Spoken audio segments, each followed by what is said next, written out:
ready for this talk. And I'm going to talk about creating a journey that meets your customer needs. So probably you're like, she's going to talk about best practices. No, I want to leave this room. I don't want to hear about best practices. But you could Google best practices. And if you do that, you'd probably find a list that would contain items like this. Place the call to action in the above the fold. Sounds simple, right? So if you'd be selling magnesium deodorant for athletes, which is a pretty complex product, and you'd place the call to action in the above the fold, I wouldn't be that sure that this is going to increase your revenue or sales.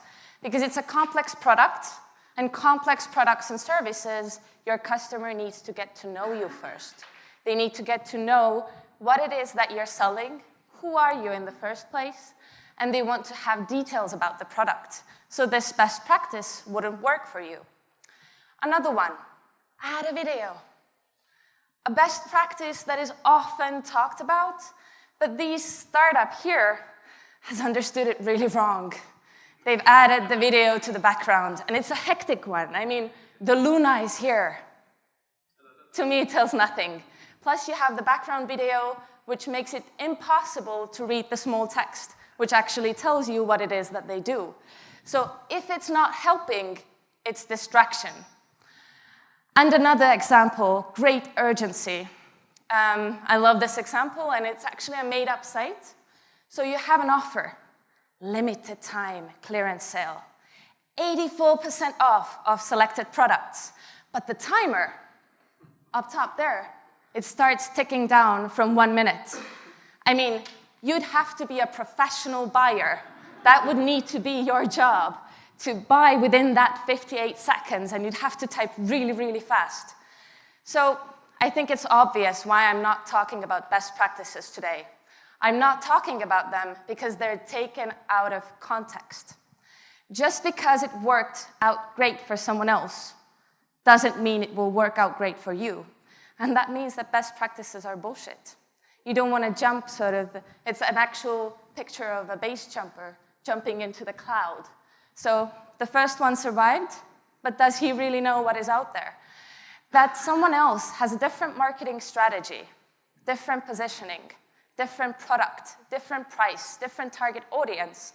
So that's why those best practices won't work for you. You need to use your brain. Carl already mentioned it. You need to use common sense because we all have expectations. And you need to create a customer journey that matches your users' expectations. You need to create that journey throughout the website. And why is this important? It's because we all have exaggerated expectations. It's a cognitive bias that we all carry, which means that if our expectations are not being met, we're going to be disappointed. Let's give you a couple of examples. I know this is rude, but imagine you could right now have this burger. It's right before dinner. I didn't know I will be speaking at this time. I didn't think of it before, so sorry. But imagine you could have this delicious burger with meat, with cheese, onions, tomato. I mean, it looks juicy, and you're ready to buy it. So you buy it, and you get something like this. Every one of you is going to be disappointed. Or a bit more, maybe a bit out of context, but imagine you order a dress. And you expect yourself to look like this. So you both put the dress on and you look something like this. So you make a complaint, I'm not satisfied with the dress. But this also happens online.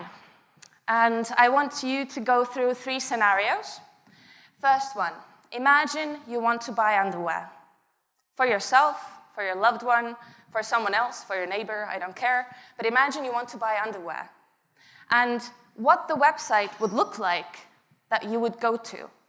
So probably you're imagining that you will see some type of underwear on the website, some nice looking different selections.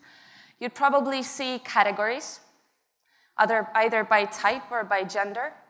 And that's pretty much what you have in your head, and the value proposition, which will tell you why they're the best. And if you see a website like this is an actual website, which has bread, some gooey green thing pouring on top of the bread, and there's a man approaching. A man approaching who is carrying a mango. What will happen next? What will happen with the mango? I mean, uh-oh, yeah, exactly. Well, it might be a good branding trick. It will draw your attention, and I know you're looking at this right now, so I will change the slide. And this is a much better example. It's much more subtle, and they're pointing to the 3 categories. You have 3 options: bra, slip, or shirts. The previous one, it was very good at drawing attention and at branding, but it told you nothing about what it is that you should do. You actually had to click anywhere on the site for this to appear. And this gives you the 3 categories forward. So it's a much better example of meeting customer expectations. Another one. I actually wanted to go to a festival this year. And my friends had gone to that festival many, many times, and we knew that we're gonna go.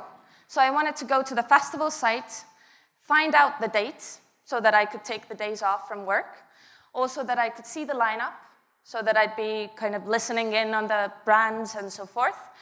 And then I wanted to buy the tickets. And if in 3 seconds someone here shouts out, "Where is the call to action? I will buy you a shot today." 2, 1, yeah, didn't think so no more shouting. So probably you were looking at this here, capture a t-shirt. I mean, what? Then you have a pyramid turning around here, B, lovers. This tells me nothing. And actually here, you can see the dates hidden beneath it. So you kind of have to read 16, 17, 18 of June, so it's already passed. And you have tickets right here in the sidebar. It's almost invisible. The website is a mess. I mean, they wanted to do a great job with marketing, but they didn't meet user expectations, and I'm going to be drawn off. I spent 30 minutes myself finding the call to action tickets because I wanted to use it for this presentation, so I had to find it, and I was determined. And I found it eventually, but 30 minutes, imagine. And the same happens on a mobile device. So I'm driving my car in Estonia, in Harjumaa, Tallinn, the city where we all came from, and soon I will run out of gas. So I have a problem, and I need to fill up my tank. So I need to find a gas station that is near me. Well, logical thing to do, I pull up a website for gas stations. Statoil, it's a very common brand here, and this is what I see. No, I don't want to buy a salad. I want to find a gas station. I'm browsing for your website because I have a specific need. Luckily for me, there's one called sort of area there that is clickable, and it has a map on it. So I start to think to myself, well, if I click on it, probably it will connect me to Google Maps, which will have the simple option, drive to the nearest gas station. That's what I'm expecting. If I click on it, this happens. They're telling me I'm in Estonia. I know this. I know I'm in Tallinn. And they're giving me this map, which is integrated inside their website, and they're giving me 4 tiny icons that I have to click while driving. So by this time, I have stopped my car. I'm already exaggerated enough. I'm nervous. I want to find my gas station, so I'm determined to find it. I click on this one, hoping that, well, this has got to work now. No. Now I'm in North Estonia, which I already knew 2 clicks back. So I try to, I'd have the option of clicking that one, but I give up, and I go for the main call to action, which says in Estonian, otsi jaama, which is find a station. I thought that maybe I took the wrong approach, and I click on that call to action. No, it scrolls me down the page, and it gives me a text file of 54 gas stations in Estonia, all around the place. So this is useless. It's worthless for your customer. And why this is even more horrible is because we're more disappointed when our expectations are not met online. And this is because online is already by default expected to be easy to use. It's there to help us find the store faster, to help us find the product we need, and we're going to be disappointed in the brand, in their marketing team, in the website. So you need to create a journey that meets your customers' expectations. And I will be talking about the funnel you see there. So from the homepage till the checkout for a new visitor on an e-commerce site. And I'll be talking about the funnel because the expectations differ for every step of the funnel. They have different questions they need answered, and I'll go through it one by one. So the first one, homepage, landing page of an e-commerce site for a new visitor. What it is that they want to see first. Of course, a value proposition. They want to get to know what the site is about, what it is that they offer, And here you can see allergy relief products that work. Immediately it tells you what it is that the site does. So it's super simple. You have the benefits there, money-back guarantee, how many customers have used it before, and the background image also supports the call to, sort of the value proposition, and it's not distracting in any way. So it's very clear, very simple, exactly what the customer is expecting. The second most important thing is that they need to have the next step. You need to start guiding them towards helping them find the product they need, the product they're after. And this website does it in 3 ways. You have a quick access to main categories. Sometimes there's a call to action that takes you to the overall main category, but here there are different categories already brought out. You have the main navigation, of course, logical, and then you have search. If they already know the keywords they want to type in and they want to find the product fast, then they can go for that as well. So it's a very, very clear way of showing what they need to do next and helping them find the product they need. So that's really the expectation from the homepage. I could talk so much more about detail, but then that would be already best practices, which worked from someone else. But the basics always need to be there. When we move down the funnel to the category page, then this is all about helping me find the product for me, the right product for me. And there are numerous ways you can do this. You can show subcategories already on the main category page. You could go with filters. I mean, identify what are the criteria your customers use to identify the products they need, and then add filters there. Also, sorting options help them prioritize the products, either by recommended, price, most sold, whatever there is, but you need to help them. You may have 10,000 in your selection. Who would ever scroll through all of them? Of course, product images for a fashion store, that is the essential part, and product descriptions. The name of the product, what's the price, and a short description about it. So all these things help your customers. Plus, always search at the top. If at this point they decide to go ahead and search for the keywords they had because they're not getting help from here, that's great to have there as well. So category page is all about one key thing: helping your customer find the product that is the right one for them, helping them match their need. The third one, product page. And I'd say this is the most complicated one, because it has the most different questions that your customers can have and different expectations about the product page.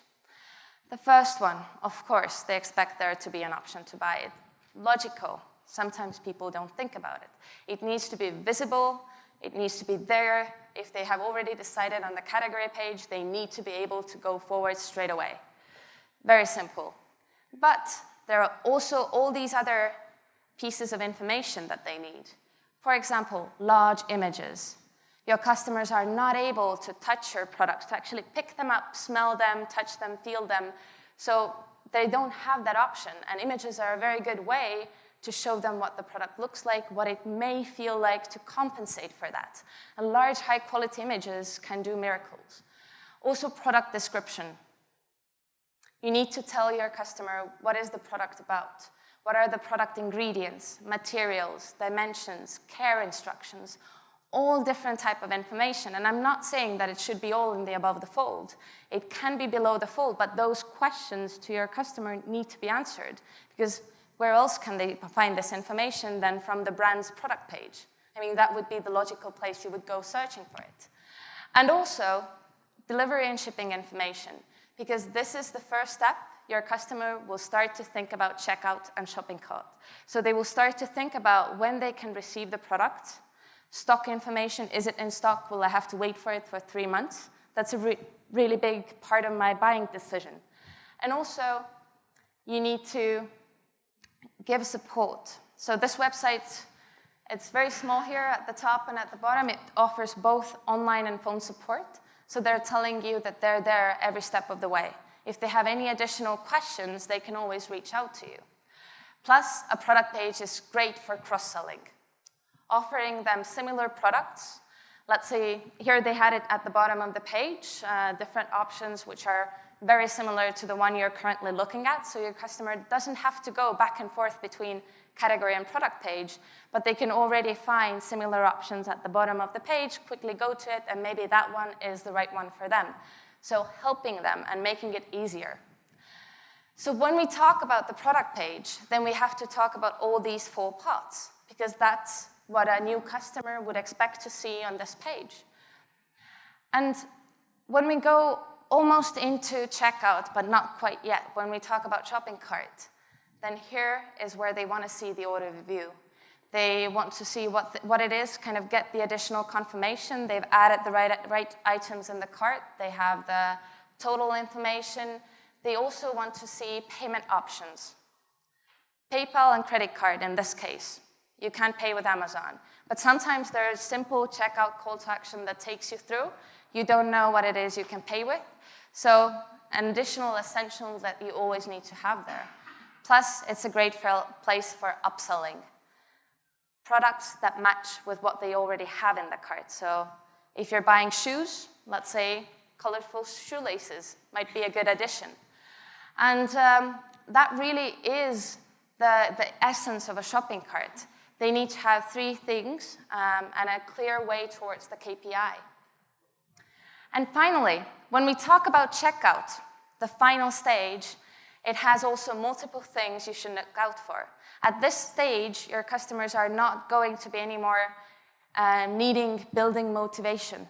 That should be already done on the product page. Their decision should be made. They want to get this product. It's the right one for them. From the shopping cart, they already saw that they have the right items in cart. They're ready to proceed. They're ready to buy. It's like in the real world. You're in a shopping center. You've picked everything up. You've taken your trolley, and you've gone to the cashier. So you're ready to buy. So checkout is, in its essence, very simple, but it's sometimes made complicated. And I'm going to show you a good example. So there's less distraction. The header doesn't contain the navigation anymore. You're not confusing customers. You're not sending them back. It's very simple. Thus, it also relates to what the previous website looked like, so you have a sense of familiarity. You're not thrown into an external checkout provider whom you don't know and towards whom you haven't built any trust yet. So it's a very, very simple checkout. Plus, you also have support. They will support you every step of the way. And 2 clear ways of moving forward. You're not forced to logging in or creating an account. You have checkout as a guest or log in if you're a returning customer. So you move forward. I've cut off the header and footer here just to make it bigger for you guys. But the first step of checkout, which they have on their site, it's a bit modified, but this is the way it currently is that they have a sidebar here, where it's all focused on telling you where it is that you are, the progress bar, how far are you down the checkout funnel. It has an auto summary for reminding you what it is that you're getting for your effort, what it is that you're getting for your money. Plus, it has additional security icons here at the bottom, so they're building a sense of security. And the whole fields here that they need to fill in, this part, it's very simple. Simple UX. It's clean, it's white, you know what you need to fill in, and there's a clear call to action, proceed to shipping, that tells you exactly what will happen next. Your customers are not going to be surprised. They're going to be satisfied with what they see next. And the delivery options, not a surprise. Again, a very clean UX. They have 4 clear options, and they proceed to order, review, and pay. Again, a perfect call to action. It will tell your customers exactly what will happen next. There are no distractions in the flow, and they know they will end up on the payment information page, which has additional focus on security. Because here they fill in their credit card details. So here is when in their head they're kind of, again, thinking, is it really secure to give them my credit card details? So you have this additional security logo there. You've had the security logos here throughout the whole shopping funnel. And then you have a final clean call to action, submit order, and view receipt. So nothing in this checkout flow is really causing friction or distraction. It's a very smooth flow, so thus it's a very good example to show when we talk about checkout. Because checkout itself is all about speed, good usability, and security. And a lot of times it's being overdone by giving additional navigation, advertisements sometimes. It's crazy what people can do. So I want to finish off with a point that every website contains multiple journeys. Today I talked about one journey throughout an e-commerce store and a new visitor. But it could be a returning customer. They would have different needs and different expectations from the website. It could be someone coming from a marketing channel. So they saw an ad, they ended up on a landing page, they were thrown from there to a product page. So they will also have different needs and different expectations, which you all need to match, and they all need to meet with the same website. So you have all these different needs, and they need to be in the same website. So please go and identify all different scenarios, and when doing that, you will make your customers happy and meet their expectations also online. Thank you so much for your attention.